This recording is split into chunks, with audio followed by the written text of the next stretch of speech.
Hello guys, welcome to Srikanth channel. Last వీడియోలో మనం what is HTML అంటే ఏంటి దాని గురించి పూర్తిగా డిస్కస్ చేసాం. ఈ వీడియోలో మనం హెచ్టిఎంఎల్ టెక్స్ట్ ఫార్మాట్ గురించి, వాటిలో ఉండే 7 ట్యాగ్స్ గురించి తెలుసుకుందాం. హెచ్టిఎంఎల్ టెక్స్ట్ ఫార్మాటింగ్ ట్యాగ్స్ అంటే ఏమిటి, వాటిలో బి ట్యాగ్, అలాగే I tag, you tag and strong, EM, mark, small ఇలాగా కొన్ని ట్యాగ్స్ ఉన్నాయి. ముఖ్యంగా మనం ఈ 7 ట్యాగ్స్ గురించి తెలుసుకుంటే టెక్స్ట్ ఫార్మాటింగ్ ఎలా ఉంటుంది, హెచ్టిఎంఎల్ ఎలా మనం మన కోడ్ని బిల్డ్ చేస్తామనేది పూర్తిగా ఈ వీడియోలో తెలుసుకుందాం. ఓకే గైస్, కొత్తగా ఎవరైతే మన యూట్యూబ్ ఛానల్ చూస్తున్నారో ప్లీజ్ సబ్స్క్రైబ్ అండ్ లైక్ మీ. ఓకే, ఇప్పుడు హెచ్టిఎంఎల్ టెక్స్ట్ ఫార్మాటింగ్ గురించి తెలుసుకుందాం. ఫస్ట్ వన్ ఇక్కడ చూడండి. First one, the B tag makes the text bold. అంటే ఈ ట్యాగ్ మనం వాడితే టెక్స్ట్ అనేది బోల్డ్గా మనకు కనిపిస్తుంది. Okay, next the I tag makes the text italic. అంటే ఈ ఐ ట్యాగ్ ని ఉపయోగించినట్లయితే మనం టెక్స్ట్ ఇటాలిక్ గా కనిపిస్తుంది. And next one, the you tag makes the text underline. అంటే ఈ యూ మనం ఉపయోగించినట్లయితే టెక్స్ట్ అండర్లైన్ గా మనకి కనిపిస్తుంది. And next one, strong tag makes the text bold and strong గా ఉంటుంది.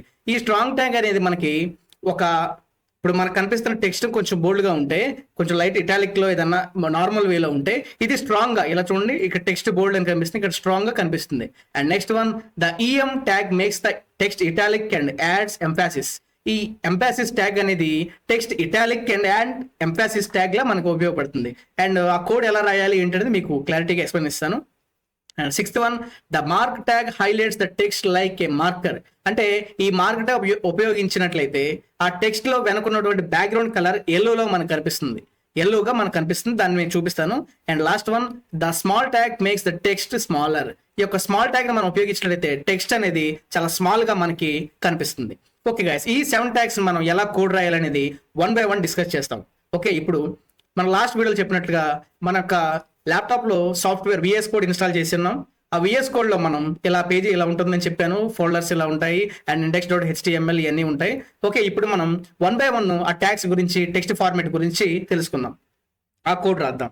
ముఖ్యంగా మనం HTML టెక్స్ట్ ఫార్మాట్ ట్యాగ్స్ లో first one b tag.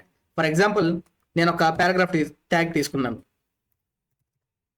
Welcome to అని పెట్టి ఇక్కడ బి ట్యాగ్ నేను యాడ్ చేస్తాను. చూడండి, వెల్కమ్ టు శ్రీకాంత్ దేవ్.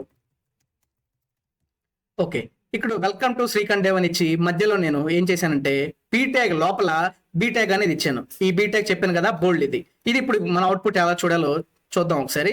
ఇక్కడ లెఫ్ట్ సైడ్ లో మౌస్ ని కర్సర్ ఇలా పెట్టేసి ఓపెన్ విత్ లైవ్ సర్వర్ అని క్లిక్ చేస్తే ఆటోమేటిక్ గా మన లైవ్ సర్వర్ అనేది ఓపెన్ అవుతుంది. ఇదిగో చూడండి, ఇక్కడ వెల్కమ్ టు అనేది పారాగ్రాఫ్ ట్యాగ్ ఆటోమేటిక్ మీకు చూపిస్తుంది. అయితే ఇది నేను కొంచెం జూమ్ చేశాను, మీకు కనిపిస్తుందని కొంచెం జూమ్ చేస్తున్నాను. ఇప్పుడు జూమ్ చేసి చూపిస్తాను.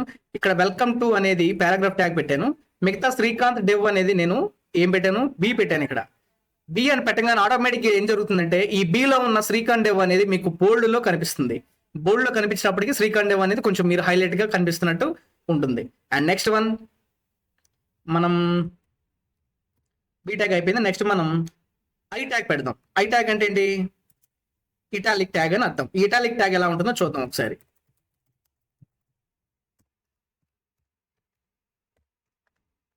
ఓకే, ఇప్పుడు ఇటాలిక్ ట్యాగ్ ఎలా ఉంటుందో చూడండి. వెల్కమ్ టు అనేది పారాగ్రాఫ్ ట్యాగ్ ఆటోమేటిక్ ఉంటుంది. అండ్ శ్రీకాంత్ డెవ్ అనేది ఇక్కడ చూడండి ఇటాలిక్ లాంగ్వేజ్ లో మనకి ఇది కన్వర్ట్ అవుతుంది. And next one, underline tag, you tag మనం ఉపయోగిద్దాం. అండర్లైన్ ట్యాగ్ చూడండి, శ్రీకాంత్ డెవ్ అనేది దాని కింద అండర్లైన్ వచ్చేసింది. And next one, EM tag, emphasis tag. Emphasis tag కూడా ఇటాలిక్ భాషలో వచ్చేసి ఇది ఎంఫాసిస్ లో ఈ యొక్క టెక్స్ట్ ఫార్మాట్ అనేది కన్వర్ట్ అయింది. Okay, next one,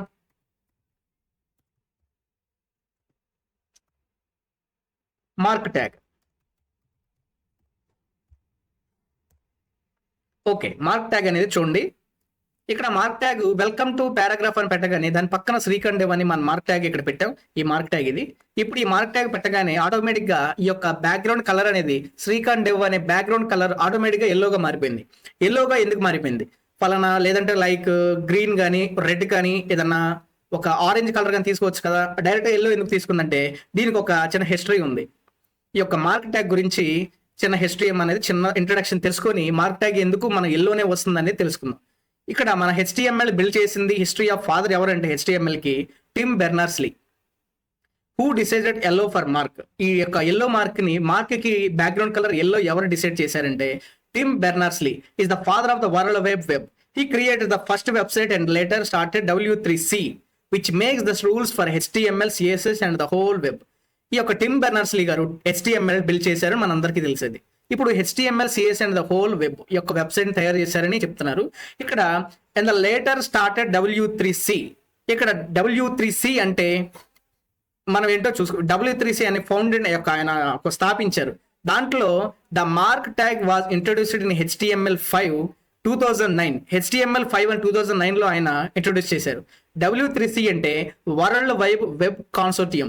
defines its purpose as to highlighted or mark important text. అంటే ఈ యొక్క మార్క్ ట్యాగ్ ని వరల్డ్ వైడ్ వెబ్ కాన్సోర్టియం అనే ఒక సంస్థ define its a purpose as to highlight or mark important text.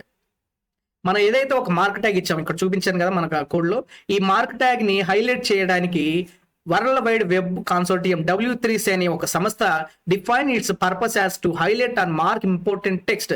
ఈ యొక్క మార్క్ ట్యాగ్ కి ఏ టెక్స్ట్ రాయాలనుకుంటున్నారు వాళ్ళు? In real life when we read books or notes with mostly use a yellow highlighter pen. For example మన real లైఫ్లో కొన్ని books రాసినప్పుడు ఒక లైన్ని మనం హైలైట్ చేయాలంటే ఎల్లో ఉపయోగిస్తాం. సాధారణంగా చాలా మంది అది హైలైట్ చేయడానికి ఎల్లో ఉపయోగిస్తాం. అలాగే ఈ W3C అనే సంస్థ వారు ఏం చేశారంటే ఇప్పుడు మన మార్క్ ట్యాగ్ ఉపయోగించి డైరెక్ట్గా దాన్ని ఎల్లోగా దాన్ని డిసైడ్ చేయాలని ఈ W3C సంస్థ ఏం చేశారంటే ఈ ఫౌండరు దీన్ని ఎల్లో ట్యాగ్న పరిగణించారు. ఆటోమేటిక్గా ఇప్పుడు మనం మార్క్ అని పెట్టగానే మార్క్ ట్యాగ్ ఇవ్వగానే శ్రీకాంత్ ఇచ్చాను కదా, ఈ మార్క్ ట్యాగ్లో డైరెక్ట్గా ఎల్లో అనేది మనకు చేసింది. కాబట్టి దీనికి హిస్టరీ ఏంటంటే W3C వరల్డ్ వైడ్ వెబ్ కాన్సోర్టియం వారు to highlighted of mark important text. ఈ యొక్క టెక్స్ట్ మార్క్ టెక్స్ట్ కి ఎల్లో అనేది ఇచ్చారు. రియల్ లైఫ్ లో మనం బుక్స్ లో హైలైట్ చేస్తాం కదా, అలాగే హైలైట్ చేసి ఎల్లో అనేది వాళ్ళు ఇచ్చారు. That's why the default background colour of mark. Mark tag ఎప్పుడైతే ఇస్తావో డైరెక్ట్ గా డిఫాల్ట్ బ్యాక్గ్రౌండ్ కలర్ మనకి ఎల్లో అనేది వస్తుంది. ఓకే గైస్, ఇప్పటి వరకు మీకు ఈ మార్క్ ట్యాగ్ గురించి అర్థమైందని భావిస్తున్నాను. Okay, next one.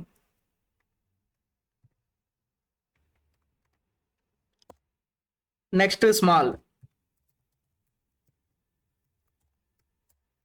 ఓకే చూడండి, స్మాల్ అనగానే వెల్కమ్ టు అనేది కొంచెం ఇక్కడ నేను చూపిస్తా, జూమ్ అవుట్ చేసి. వెల్కమ్ టు అనేది కొంచెం పారాగ్రాఫ్ ట్యాగ్ కొంచెం పెద్దగా ఉంది. ఇక్కడేమో శ్రీకాంత్ దేవ్ అనేది కొంచెం స్మాల్లో కనిపిస్తుంది. ఇది ఒక స్మాల్ యొక్క ట్యాగ్. Next one. నెక్స్ట్ మనం దీని గురించి తెలుసుకున్నాం కదా.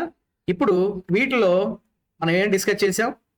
బి ట్యాగ్ తెలుసుకున్నాం, బోల్డ్గా ఉంటుందని. ఐ ట్యాగ్ తెలుసుకున్నాం, ఇటాలిక్ అని. అండ్ యూ ట్యాగ్ తెలుసుకున్నాం, అండర్లైన్ అని. అండ్ స్ట్రాంగ్ ట్యాగ్ తెలుసుకున్నాం, ఇది స్ట్రాంగ్గా ఉంటుంది. ఈఎం ట్యాగ్ తెలుసుకున్నాం, ఎంఫాసిస్ అని. అండ్ మార్క్ ట్యాగ్ తెలుసుకున్నాం, వెనక background colour yellow, mark yellow వస్తుందని. అండ్ స్మాల్ ట్యాగ్ గురించి తెలుసుకున్నాం. ఇది 7 ట్యాగ్స్ ఉంటాయి. ఇప్పుడు కొన్ని హెచ్ఆర్, బిఆర్ అని కొన్ని ట్యాగ్స్ ఉంటాయి. ఇది ఏంటంటే ముందుగా మనం హెచ్ఆర్ అని ఒకటి తీసుకుందాం. హెచ్ఆర్ అంటే ఏంటి? ఫర్ ఎగ్జాంపుల్ నేను ఇక్కడ కొంత పారాగ్రాఫ్ ట్యాగ్ రాస్తాను చూడండి. కొంత పారాగ్రాఫ్ నేను రాశాను. ఇప్పుడు వీటిలో మనం బిఆర్ అనే ట్యాగ్ తీసుకోవాలి. బిఆర్ అంటే ఏంటి? బిఆర్ అంటే మన రియల్ లైఫ్లో బ్రాకెట్ అని అర్థం. బ్రాకెట్ అంటే ఇక్కడ ఎలిట్ అని ఉంది కదా, ఇక్కడ ఎలిట్ మనం ఆటోమేటిక్గా చేస్తే పాయింట్ ఉంది కదా, పాయింట్ పక్కన మనం బిఆర్ పెడితే ఆటోమేటిక్గా ఎలిట్ పక్కన ఇంకో లైన్ మనకి వచ్చేస్తుంది. చూడండి ఇక్కడ ఎడిట్లింగ్ అండ్ ఎలిట్ అని కొట్టగానే ఇది లేనప్పుడు ఎలా ఉందో చూపిస్తాను. ఇది లేనప్పుడు చూడండి ఎలిట్ ప్లీకాట్ ఇలా డైరెక్ట్గా వచ్చేసింది, లైన్ వచ్చేసింది. ఇక్కడ మనం కిందకి అంటే ఈ లైన్కి ఇక్కడతో బ్రాకెట్ క్లోజ్ అవ్వాలనుకుంటే మనం బిఆర్ ట్యాగ్ అనేది ఉపయోగించాలి. ఇక్కడ బిఆర్ ట్యాగ్ ఉపయోగిస్తాను. ఆ ట్యాగ్ ఓపెన్ చేయగానే ఆటోమేటిక్గా ఈ ఎలిట్ అనేది కిందకి డైరెక్ట్ తీసుకొస్తుంది. దీని కింద ఇక్కడ ఉంది కదా, ఇక్కడ కూడా బిఆర్ ట్యాగ్ పెట్టేసి మీకు చూపిస్తాను.